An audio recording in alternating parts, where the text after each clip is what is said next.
Thank you very much for coming to this community day. I am Peter Sankauskas, and I'm here to talk to you about AWS Control Tower and how to adopt that into your environment when it's not a greenfield deployment. Hands up who actually knows what Control Tower is. Okay, good. There's a few. Excellent, excellent. And so I wanted to start with a story that I've seen, a journey that I've seen happen multiple times over. And that's where a few founders get together and they start a company. And the first thing that they need to do is create an AWS account so that they can create a proof of concept and actually test out their idea and see if it works. That's their priority. Just make sure that what we're building is something that people love. And then over time, they hire a team. The team gets a little bit bigger. And they might want to start adding a staging VPC so that they can start testing things without directly deploying them to production. But then at some point, someone breaks the staging environment, and we need to add a development environment. And by the end of the day, you have a business that is working, and your customers want to be able to export their data out of that AWS account. Very similar story has happened at multiple startups time and time and time again. And at the end of the day, you end up with an AWS account that looks like that. It's just one giant AWS account. And it has everything: dev, staging, production, shared services, and things that no one knows how they work anymore. Familiar? Yes. And so at some point, they're going to hire someone like you, someone who wants to come in and say, you know what, we should probably clean this up. We should probably put in some security best practices. And you are going to need to create a vision and convince people that this is the right thing to do. They kind of know that this is the right thing to do because that's why they hired you, but there's still going to be a lot of resistance and a lot of pushback. So I think one of the first things that you probably want to do is to set some sort of vision of like how you want to separate your AWS accounts so that you've got dev can't talk to production and production can't talk to dev. You've got another account that is available for your shared services, and you might want to move your DNS in there and things like that. And so you want to paint this vision and then tell everyone why a structure like this is important. There's going to be pushback, and they're not going to really understand it until you go through and explain all of the reasons why this is your vision. And so AWS Control Tower is a fantastic way of making that vision a reality. It'll allow you to separate your AWS accounts and bring up more accounts with the account factory. And you'll be able to set guardrails, which I'll go into a little bit more detail about what those actually are, so that you've got some best practices operating in all of your different AWS accounts. You have your SSO for sign-in, you have your centralized logging, and it allows you to do a whole bunch of different auditing things within your AWS environment in a much easier way than if you wanted to try and glue this together yourself. And Control Tower, if you're starting a new company now or starting a new deployment, you probably want to start with this, and that's basically what it's designed for. The problem is when you've got that one giant AWS account, how do you get to that vision? And that's the point of this talk today.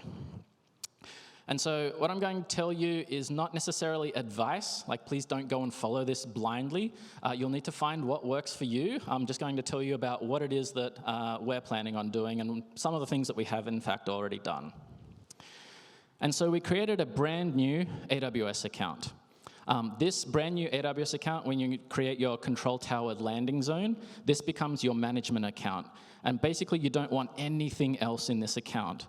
So using that big, giant AWS account as your landing zone, which has everything running in it, probably not the best place to start. So we created a brand new AWS account, and then we set up a single sign-on. We happen to be using one login, and have that as our identity center. You don't have to have any of these in place already. If you want to use the built-in AWS SSO and start using their service, you can go ahead and do that. But if you've got an external provider or Active Directory, you can go and set that up. And then we are also using Google Workspaces, or whatever it's called today. And that has the ability to create a Google group. And so we've got an AWS at hustle.com is the company that I work for. And we have, with the plus and management for the root account, for the management account, and the audit account is AWS plus audit, and it allows all of the emails, like those things that you probably want more than one person to know, but not a lot of people to know about. They all funnel into this one mailing list that you can manage who you want to subscribe to. So that's the pattern that we've seen so that you don't have to have multiple accounts across all of your different root accounts there. And when adopting Control Tower, you really want to think about how you want to structure your organization, because as you can see on the image on the left there, you're able to apply controls across entire organizational units. And so by default, you're going to get a security OU that'll have your log archive and your audit accounts in them. And we decided to have an engineering organization unit to split up the different environments and have our shared internal account in there as well. And then we created an additional one for experiments. So this is things that you don't want to pollute maybe your dev environment with, but you want to start experimenting with a few AWS services, and this is just short-lived. So the project one may only live for like 2 or 3 months while you do your proof of concept, and then you can just destroy it and all those resources go away.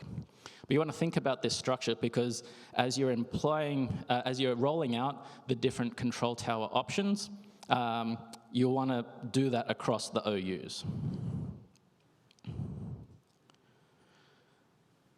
And then comes time to probably the first thing that you want to do after you've got these things up, or at least what we've done, is enroll the existing, that big giant AWS account into Control Tower.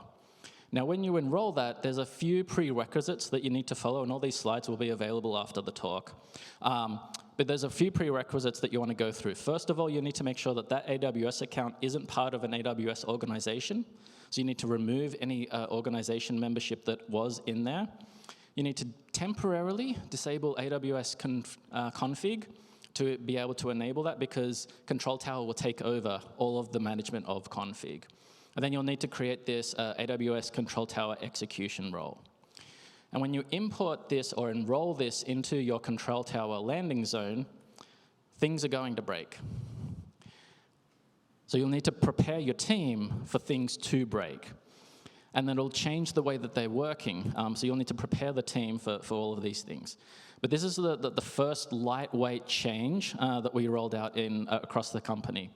And so we wanted to get folks away from using IAM users to go and log into that giant AWS account and start using SSO. That was a change, and they needed to get comfortable with doing that. Not just for the web console, but also for CLI access. The AWS CLI has the ability to configure SSO access by just running this command. And that will allow you to select which account you want to go into, establish short-lived credentials, and you'll be able to use the dev, staging, production accounts, whatever you go and set up. You'll be able to use those by just specifying a different profile on the CLI.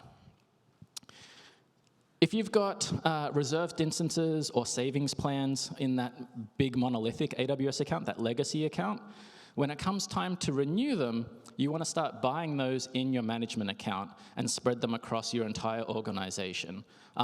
So sometimes you'll be able to move RIs between your legacy account and your management account by opening up support tickets. Sometimes that's successful, sometimes it's not. But when it comes to renewal time, you want to start purchasing those in your management account.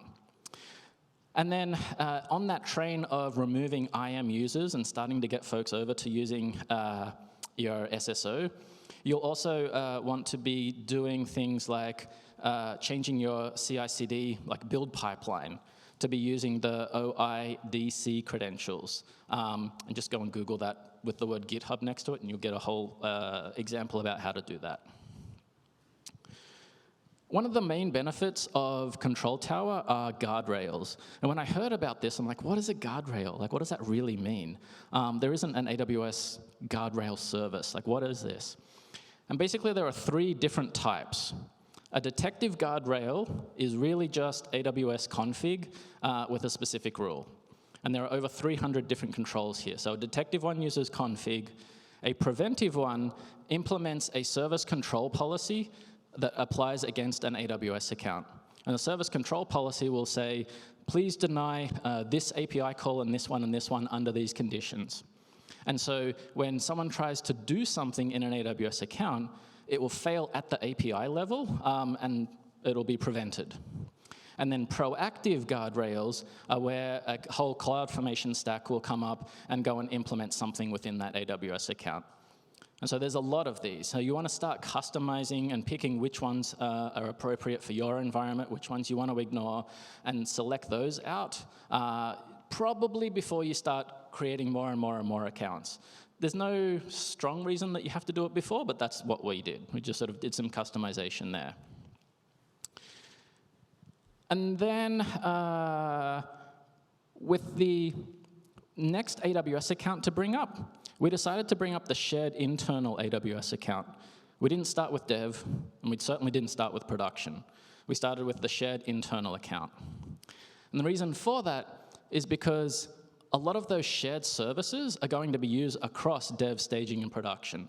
And so before you start implementing a specific environment, you probably want to move your build pipeline into the shared environment, because it's the one AWS account that is going to need to be accessed by dev, staging, and production. If you build a container or an image or some sort of artifact, you probably want that stored there and then accessed across dev, and then you upgrade it to staging, then upgrade it and promote it to production. And so that was the first place that we started. We also moved our DNS all over into the shared internal account.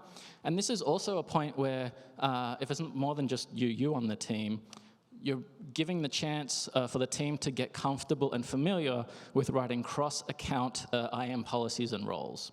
And it's just sort of a nice gradual way of rolling this out before you start putting up real environments in here. And so the next thing that we did is create a dev account. And again, this is where things start to break. We needed to rewrite or refactor a lot of our infrastructure as code. So you may be using CloudFormation, you may be using Terraform. If it was written to work on one AWS account, you're probably going to need to make some changes so that it works across multiple AWS accounts. And so you'll need to go through and refactor those sorts of things.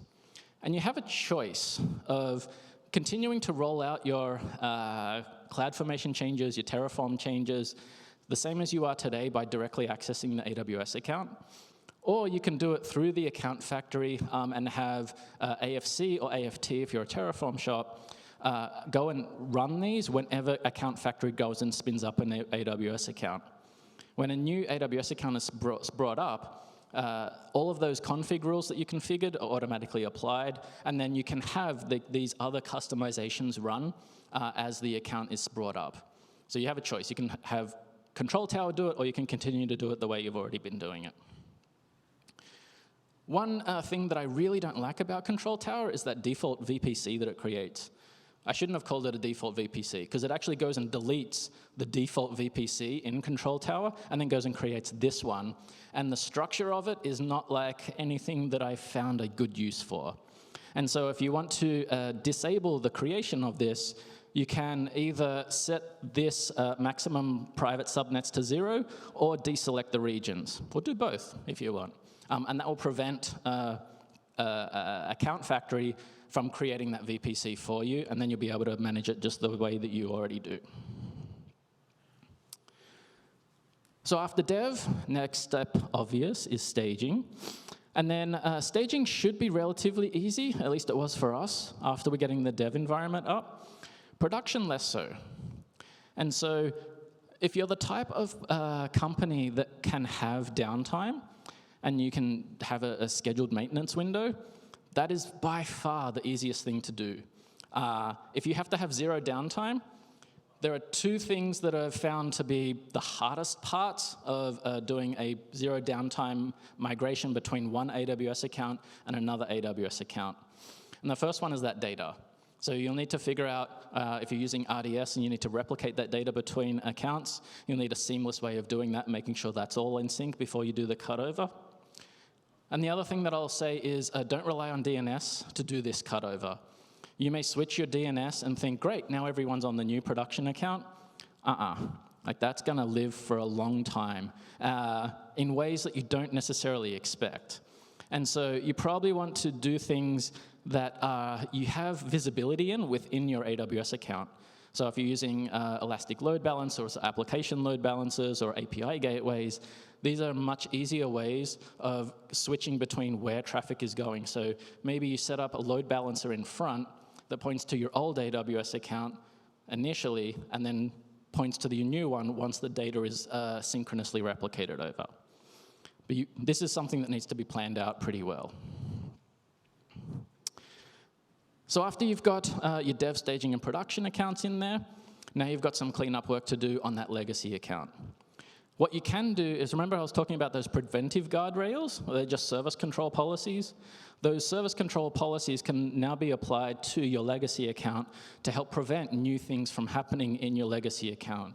Ideally, you want to start getting that almost to zero, and so you can prevent those things from happening and be watching the CloudTrail logs so that if things are happening, you can see what they are and then migrate them as necessary for the things that you've missed along the way. So at the end, once you've got Control Tower all the way set up, you'll have isolation across your different environments.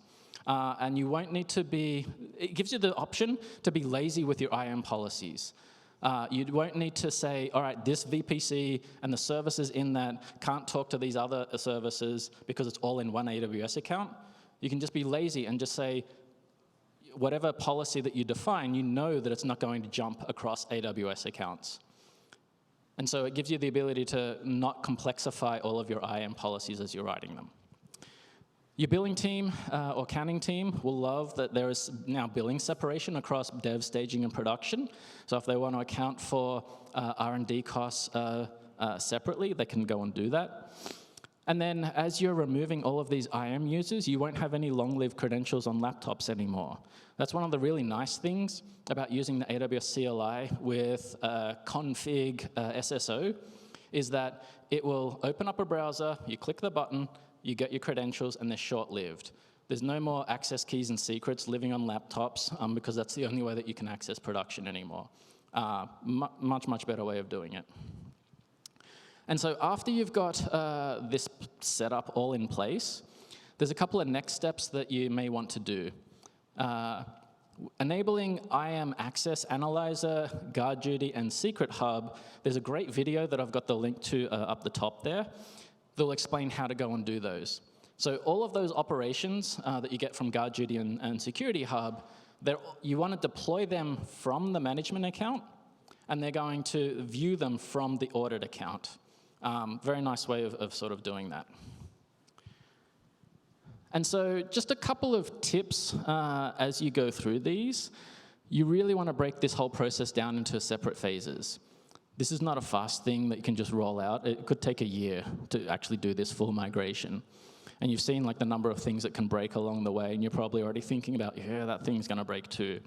And so break it down to small bite-sized pieces. And you're going to need to just persuade the team that all of this pain that you're going through is actually worth it. So keep going back to that vision that you created and have folks understand why and what the benefits are of getting all the separation and all these guardrails in place. And then as you're incrementally rolling out things, celebrate those little wins along the way. Like, this is a monumental effort to like go and adopt all of these things and take your little tiny startup and make it ready for the future and ready for SOC 2 audits and all that great stuff that is going to be coming. And so celebrate the little wins that come along the way. And if something is broken, pause. Don't keep to your timeline that you set a year ago. Pause, fix it, and get the dev team still operating and still humming without pushing forward and continuing to break more things without things being fixed along the way.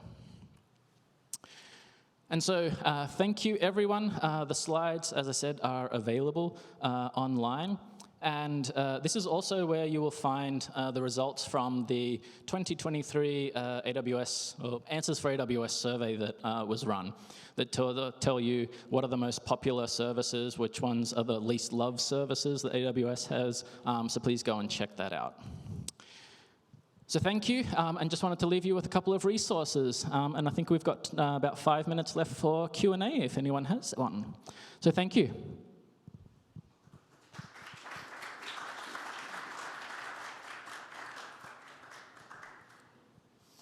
Thanks. Hey, thank you. That was really cool. The internal account that you're referring to, that kind of shared one, that just makes me a little nervous. My hands got a little sweaty thinking about that, especially with the concept of dev, prod, and staging potentially all being able to interact with that one. Mm-hmm. Did you find that you had to spend a little bit of extra time on guardrails for that account, considering it is a bit of a pivot point? Yeah, go ahead. Yeah, so not necessarily with the guardrails, but with the policies that allowed the access from dev. So the only thing that dev is allowed to access from that is the ECR repository that has all of the container images. And then a little bit of metadata around maybe some secrets that are actually shared across all of them, because there's one vendor that doesn't allow you to have multiple environments and have different keys across them. And so there was a that's the hardest part, is getting those IAM policies scoped down to the least privilege that you can from that. But it's not blanket access. You just want to scope out exactly what you need access to, because otherwise, yes, that would be very worrying. Thanks. Any other questions?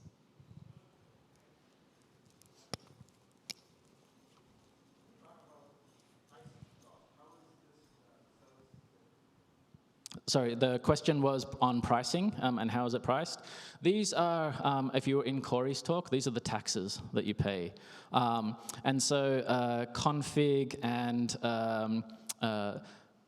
config is charged by the event that it's evaluating. The more activity that you have, the higher the price will be, and the more guardrails that you implement that are config-based, so that the detective side, that will incur more costs. But they're usually going to be fractions of what your AWS account bill is. So you may see a 2, maybe 5% bump in your bill, depending, but like even that's kind of hand-wavy. Hey, thanks a lot for sharing. This is super useful and insightful. One quick question. So usually what I've observed is that, temporary credentials, we all agree that are a really good practice, right?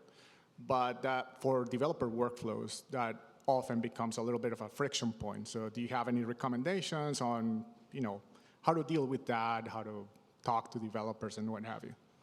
How to, if I understand the question correctly, how to manage credentials for the different developers? No, so the thing is, as you start using temporary credentials in developer workflows, that becomes essentially a friction point, where there's a little bit of a resistance because then developers need to do something else. And they have to, renew credentials every so often to test something, right?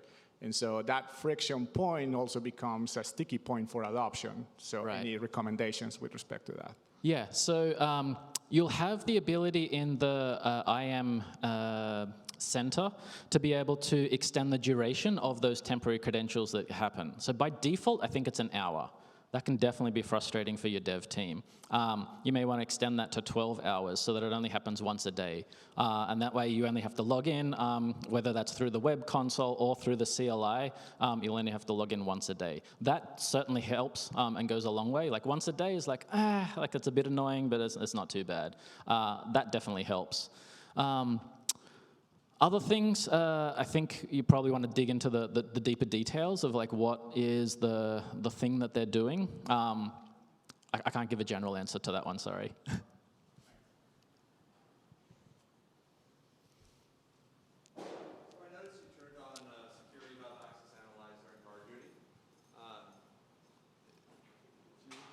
I think we have probably almost time. Yeah, and we have a next question. Next session. So, what are you trying to garner? Obviously, I know the benefits of those products, but what are you trying to consider at that moment of a shift into the new environment? That will be kind of specific to each business. So if you need to adhere to SOC 2 audit compliance, there'll be a set of controls that you need to maintain, and services like that will help ensure, like for example, when was the last time your root account was accessed or used to access something? If you have the config rule in place for that, it will come up, and then that information will flow to your... Hello? I've just been cut off. That'll flow to your security hub, and you'll be able to visualize it there. And so everyone's needs will be different on that regard. But really, it comes down to like which compliance things that you need to adhere to for the business. Yep. All right, that's all the time we have for questions. I will still be hanging around here. Come and find me later, and thanks for coming.